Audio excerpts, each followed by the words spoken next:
స్తోత్రములు. మీ అందరికీ నా వందనములు. పరిశుద్ధాత్మ స్వరం అనే కార్యక్రమంలో మా నాన్నగారైన పాస్టర్ బి దానియల్ గారు వాక్య సందేశం అందిస్తారు. మనందరినీ శ్రద్ధగా విని దైవ ఆశీర్వాదాలు పొందుదాం.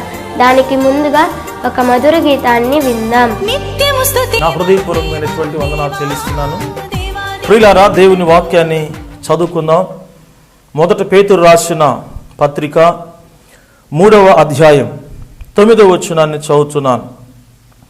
ఆశీర్వాదమునకు వారసులవుటకు మీరు పిలువబడితిరి గనుక కీడుకు ప్రతి కీడైనను దూషణకు ప్రతి దూషణ అయినను చేయక దీవించుడి. ప్రార్థన చేసుకుందాం. జీవముగల తండ్రి, మహాగణుడానికి వందనాలు. చదవబడిన లేఖన భాగాన్ని మీరు దీవించి ఆస్వాదించండి. ప్రభువా, నీ పక్షాన్ని నిలిచి ఉండగా మీరు మాట్లాడి మరి కార్యక్రమాన్ని ఛానల్లో వీక్షిస్తున్న ప్రతి ఒక్కరిని కూడా మీరు బలపరచమని యేసునామములో ప్రార్థిస్తున్నాం తండ్రి, ఆమేన్. పిల్లరా, మనం చదువుకున్నటువంటి భాగంలో ఓ చక్కని మాట మరి పేతురు భక్తుడు రాస్తూ ఉన్నాడు.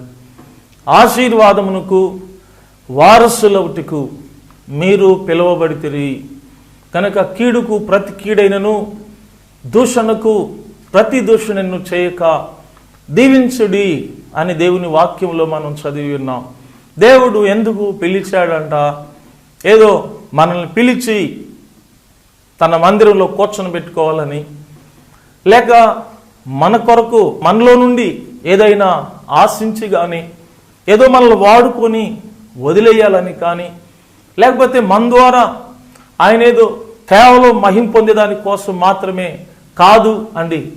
ఈ యొక్క మరి సమయంలో మనం ఆలోచన చేసినట్లయితే, లోకంలో పుట్టి ఈ లోకంలో అనేక సంవత్సరాలు క్రీస్తు అంటే ఎవరో ఎరుగినటువంటి స్థితిలో జీవించినప్పటికీ కూడా యేసుక్రీస్తు తన యొక్క మరి కృప చేత మనల్ని పిలిచాడు అంటే ఆయనకు ఒక మంచి ఆలోచన, ఓ మంచి ఉద్దేశంతో ఆయన మనల్ని పిలిచాడు.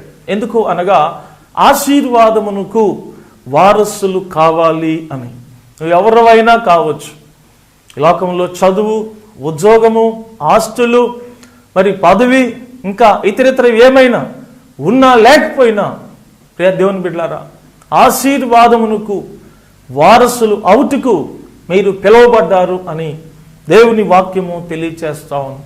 దేవుని ప్రేమ ఎంత ఉన్నతమైనటువంటిది, దేవుని యొక్క కృప ఎంత శ్రేష్టమైనటువంటిది. ఆ కృపను బట్టే మనమంతా పిలువబడ్డాం. మనము ఆశీర్వాదమునకు వారసులము కావాలనేదే దేవుని యొక్క ఉన్నత ఉద్దేశం అయ్యున్నది.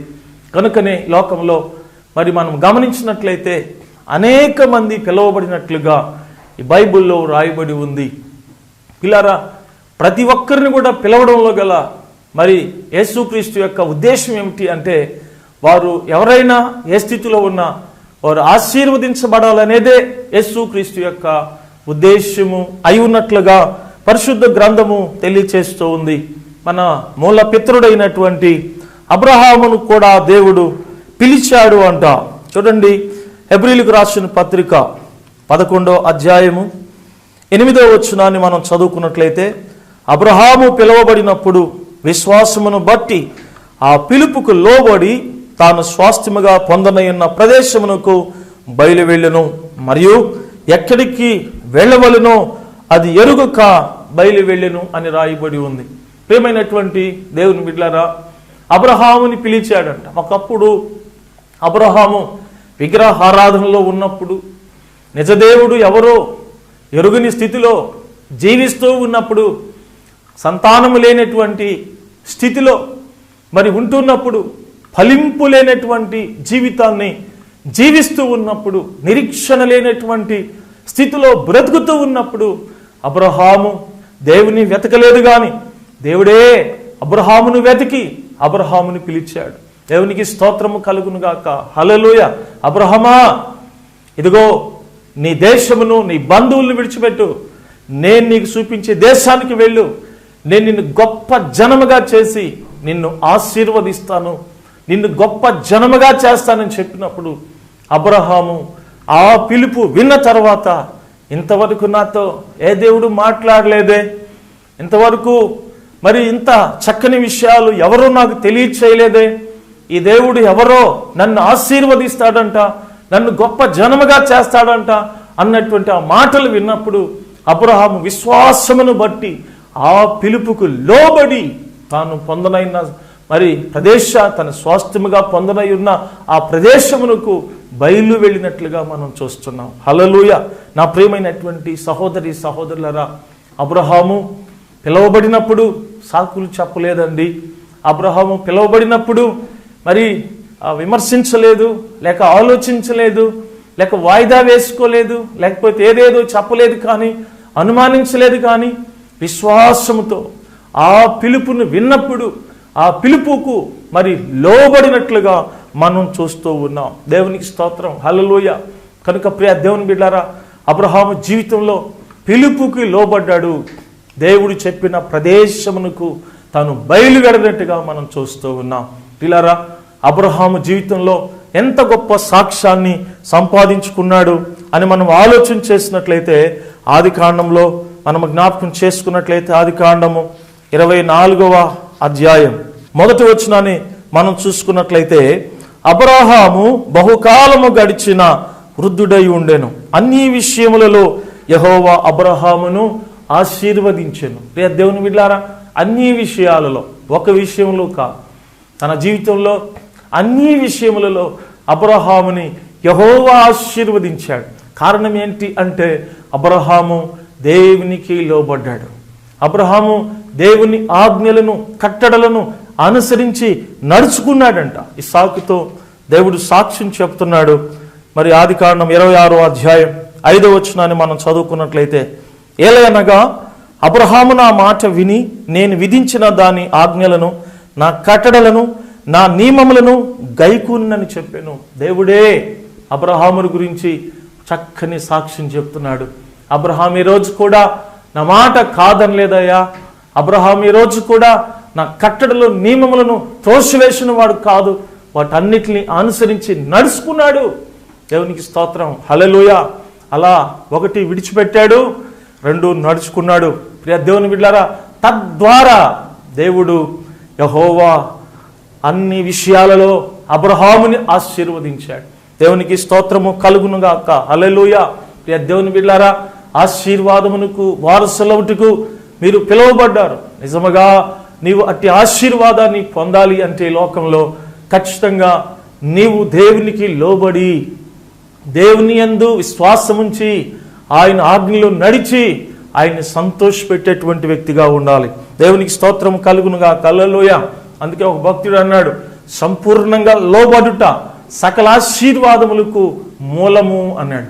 ఈరోజు ఆశీర్వాదాని కొరకు పిలువబడిన అబ్రహాము ఏ రీతిగా ఆశీర్వదించబడ్డాడో ప్రియ సహోదరి సహోదరుడా, అదే రీతిగా నీవు నేను కూడా ఆశీర్వదించబడాలనేదే దేవుని యొక్క ఉద్దేశం. మరి ఆశీర్వాదం అనేది నీ జీవితంలో ఊరికినే ప్రార్థన చేస్తే వచ్చేది కాదండి. ఆశీర్వాదం కొరకు పిలిచావు, ప్రభా నన్ను ఆశీర్వదించంటే కాదండి. ఈ రోజున నువ్వు ఆశీర్వదించబడాలి అంటే మరి నిన్ను పిలిచిన ఆ పిలుపును బట్టి నీవు దేవునికి లోబడి తీరాలి. దేవునికి స్తోత్రం కలుగునుగా. హల్లెలూయ. సంఘంలో ఉన్న, సావాసంలో ఉన్న, బాప్తీసం తీసుకున్నా, మరి దైవ సేవ చేస్తున్నా, దేవునికి లోబడకుండా జీవిస్తే ఆశీర్వాదం రాదండి.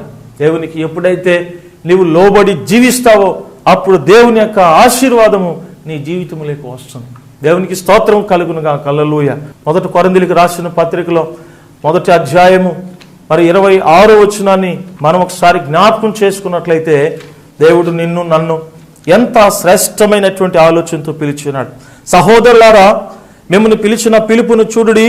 మీలో లోకరీతిని జ్ఞానులైనను, గనులైనను, గొప్ప వంశపు వారైనను అనేకులు పిలవబడలేదు గాని, దేవునికి స్తోత్రం, గనులను పిలవలేదు, గొప్పవారిని పిలవలేదు.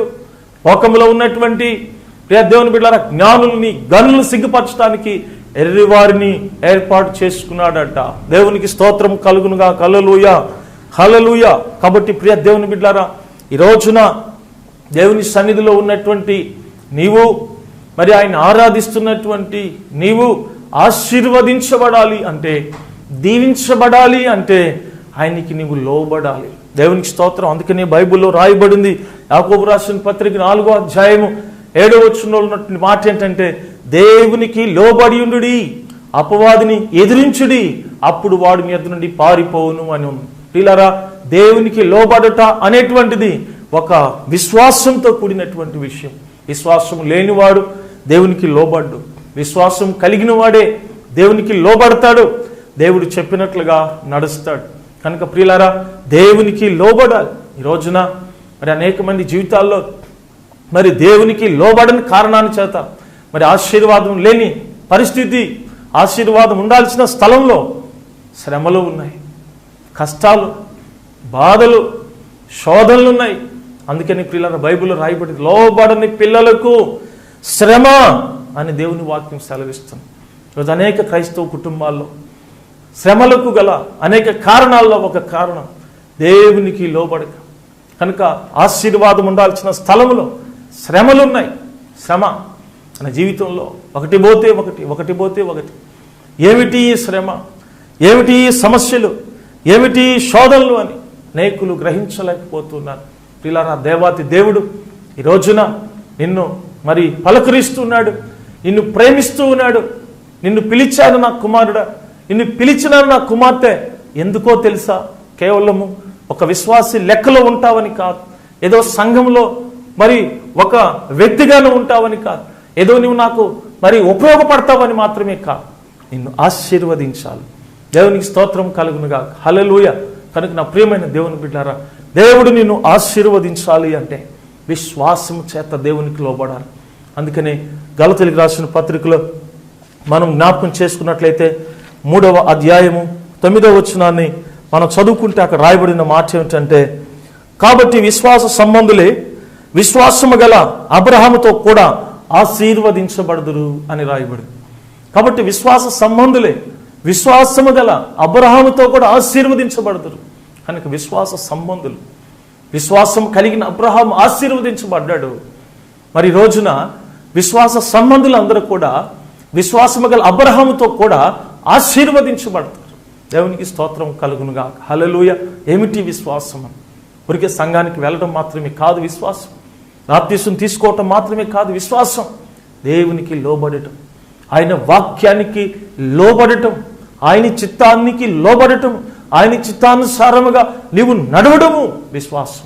దేవునికి స్తోత్రము కలుగునుగా. హల్లెలూయ.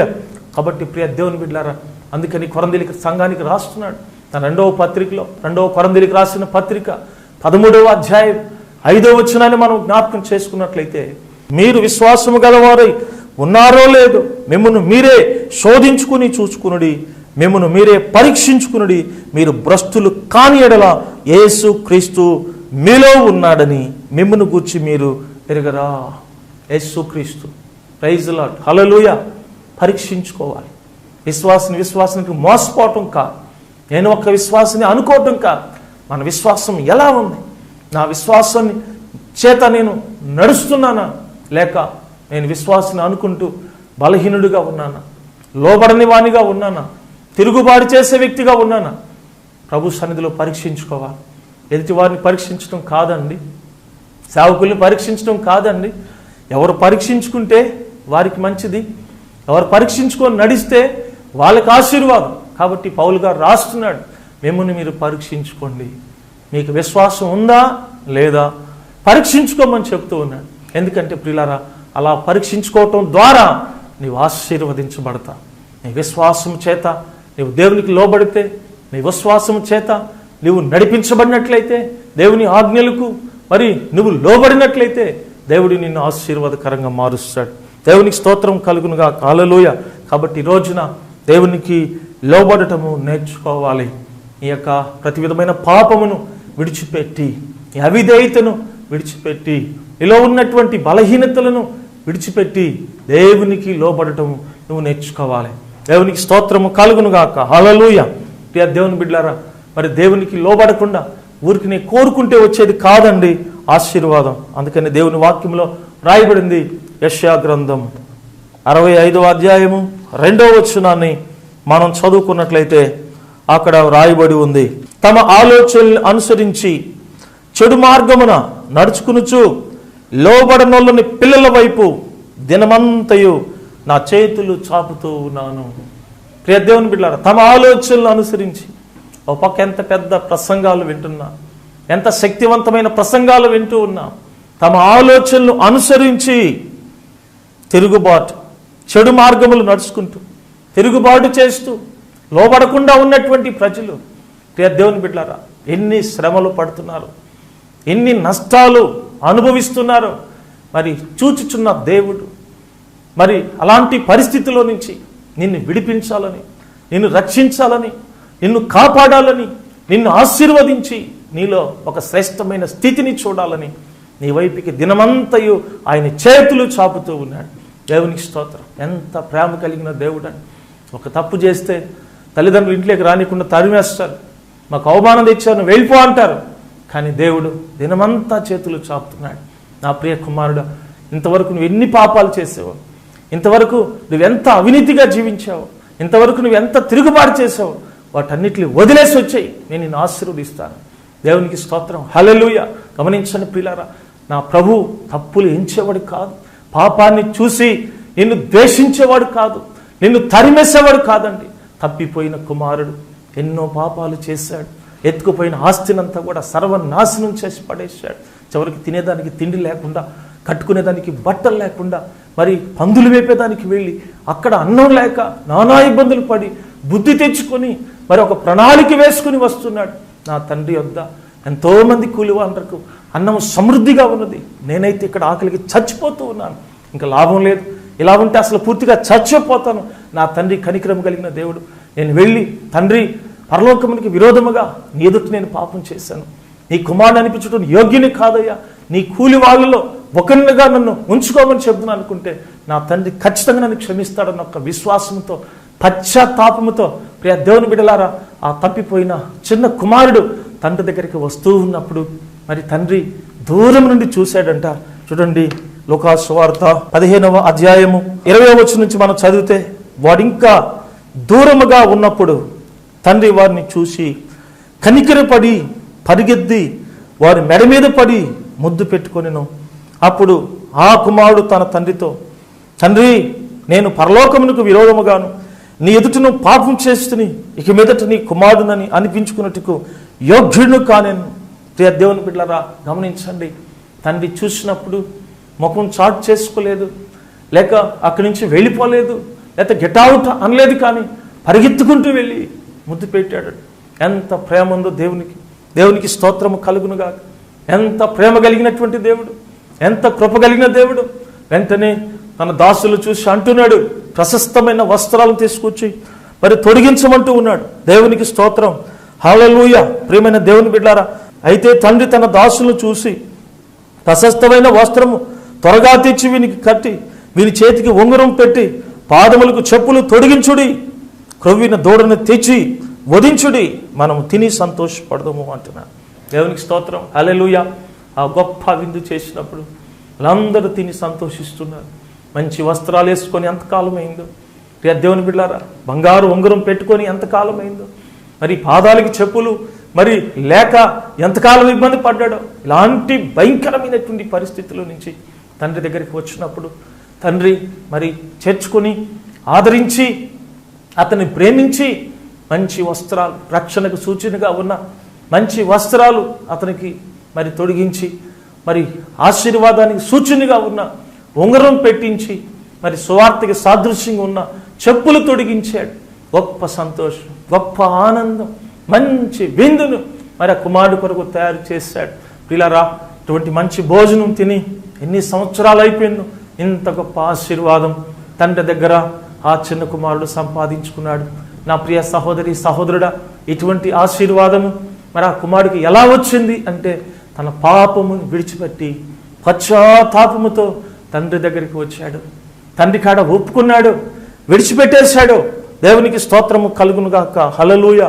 అందుకని ఈ రోజున మరి వాక్యం వింటున్నటువంటి ప్రతి ఒక్క బిడ్డ యొక్క జీవితంలో కూడా మరి దేవుని వాక్యాన్ని మనం జ్ఞాపకం చేసుకున్నట్లయితే, ఎఫెసీయులకు రాసిన పత్రిక 4వ అధ్యాయం 22వ వచనం నుంచి మనం చదువుకున్నట్లయితే, ప్రియులారా, కావున మునుపటి ప్రవర్తన విషయంలోనైతే మోసకరమైన దురాశల వలన చెడిపోవు మీ ప్రాచీన స్వభావమును వదులుకుని మీ చిత్త వృత్తి యందు నూతన పరచబడిన వారై నీతిను యథార్థమైన భక్తి గలవారై దేవుని పోలికగా సృష్టింపబడిన నవీన స్వభావమును ధరించుకొనవలెను. గత జీవితాన్ని విడిచిపెట్టేయండి, నూతన జీవితాన్ని ధరించుకోమని దేవుని వాక్యం సెలవిస్తుంది. ఎఫెసీ సంఘానికి అపోస్తలుడైన పౌలు భక్తుడు తెలియచేస్తూ ఉన్నాడు. ప్రియమైన దేవుని బిడ్డలారా, ఒక పక్క పాపము, ఇంకో పక్క దేవుడు అంటే ఆశీర్వాదము రాదని, అది దేవునికి లోబడే విధానం కాదు, అది సరైనటువంటి విశ్వాసం కాదు. నా ప్రియ సహోదరి సహోదరుడా, ఎంతకాలంగా ఆశీర్వాదం లేకుండా ఉంటున్నావు?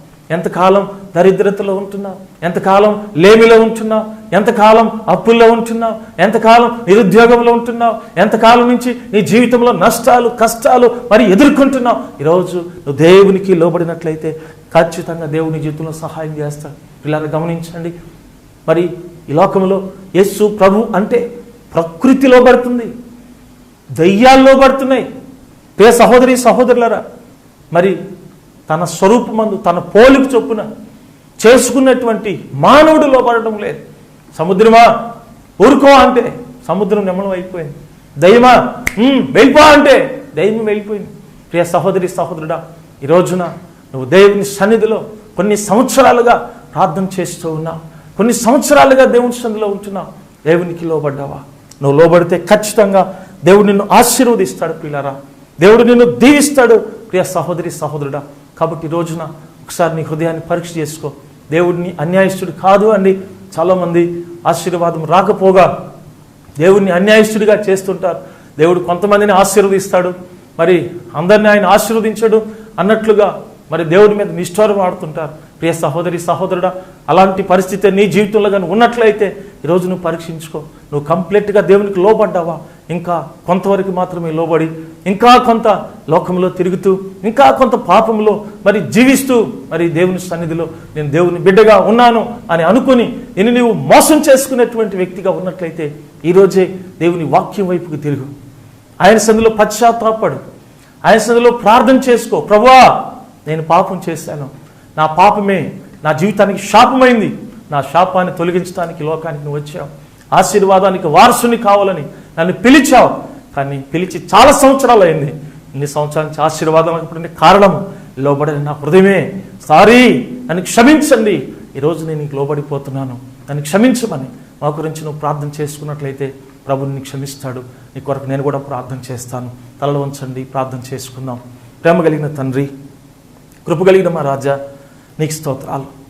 నీ మనస్సు, నీ ప్రేమ, నీ కృప, నీ దయ అయ్యా ఎంత ఉన్నతమైనది, మేము ఊహించలేనిది, మేము కొలవలేనిది. ప్రభా స్తోత్రం. నిత్యమైన జీవితంలో నికృష్టమైన పరిస్థితుల్లో జీవించినటువంటి వారిని కూడా నువ్వు పిలిచావు. నా కుమారుడా, నా కుమార్తె, నువ్వు రా, నేను నిన్ను ఆశీర్వదిస్తానని నువ్వు పిలిచావు. నీ పిలుపు యొక్క రహస్యం తెలియక అనేక మంది జీవితంలో నాయన పిలువబడినప్పుడు ఎలా ఉన్నారు, నేడు అలా ఉన్నారు. కానీ ఈ కార్యక్రమం ద్వారా నువ్వు అలా కాదు, నువ్వు ఇలా ఉండాలి, నా ఆశీర్వాదం నువ్వు పొందాలని నాయన నువ్వు ప్రోత్సహిస్తున్నావు. కనుక ఈ కార్యక్రమాన్ని వీక్షిస్తున్న ప్రతి సహోదరుని మీరు బలపరచండి ప్రభువా. అయ్యా, మీరు దీవించండి, నిజముగా మీరు ఆశీర్వదించమని ప్రార్థిస్తున్నాం. కోర్టు సమస్యల చేత నలిగిపోతున్న బిడ్డల్ని విడిపించమని ప్రార్థిస్తున్నాం. మరణ భయముతో నాయన మరణపు ప్రభా ఆ ఆవేదనతో జీవిస్తున్న వారిని విడిపించమని ప్రార్థన చేస్తున్నాం. దేవా స్తోత్రం. ఆపరేషన్ చేయించుకొని బెడ్ రెస్ట్లో ఉన్నటువంటి వారిని జ్ఞాపకం చేసుకోండి. ప్రభా స్తోత్రం. ఆదరించండి, బలపరచండి. భార్యాభర్తల మధ్య సమస్యలను మీరు తొలగించండి. ఆర్థిక ఇబ్బందుల చేత నలిగిపోతున్న బిడ్డల్ని మీరు జ్ఞాపకం చేసుకొని ప్రభా ఇప్పుడే తండ్రి నీ పరిశుద్ధాత్మ అభిషేకాన్ని బిడ్డల మీదకి పంపించి సంపూర్ణ విడుదల కలిగించండి, స్వస్థత కలిగించండి, రక్షణ కలిగించండి, దీవెన కలిగించమని యేసు నామములో ప్రార్థిస్తున్నాం తండ్రి. ఆమేన్. పరమ తండ్రి దేవుని ప్రేమ, మన రక్షకుడైన యేసుక్రీస్తు వారి ఉచిత కృప, పరిశుద్ధాత్మ యొక్క అన్యోన్య సహవాసం ఈ కార్యక్రమాన్ని ఛానల్లో వీక్షిస్తున్న ప్రతి ఒక్కరికి సదా తోడుగా ఉండి నడిపించి వర్ధిల్ల చేయునుగాక. ఆమేన్. ఇంతవరకు ఈ కార్యక్రమాన్ని వీక్షించిన మీకు అందరికీ నా హృదయపూర్వకమైన వందనాలు చెల్లిస్తున్నాను. మరి ఈ కార్యక్రమాన్ని స్పాన్సర్ చేసినటువంటి మరి స్తోత్ర కుమారు సునీల్ బ్రదర్స్ నా హృదయపూర్వకమైనటువంటి వందనాలు తెలియజేస్తున్నాను. Praise the Lord. ఇంతవరకు వాక్యం విన్న మీ అందరికీ నా వందనములు. మీ ప్రార్థన అవసరతలు నాకు తెలియచేయండి, మేము మీ కొరకు ప్రార్థన చేస్తాం. మా అడ్రస్ పాస్టర్ బి దానియల్ గారు, పరిశుద్ధాత్మ స్వరం, Elim ministries, Bhagat Singh Nagar, bypass road, Buchireddypalem, Nellore జిల్లా, ఆంధ్రప్రదేశ్. మా ఫోన్ నెంబర్లు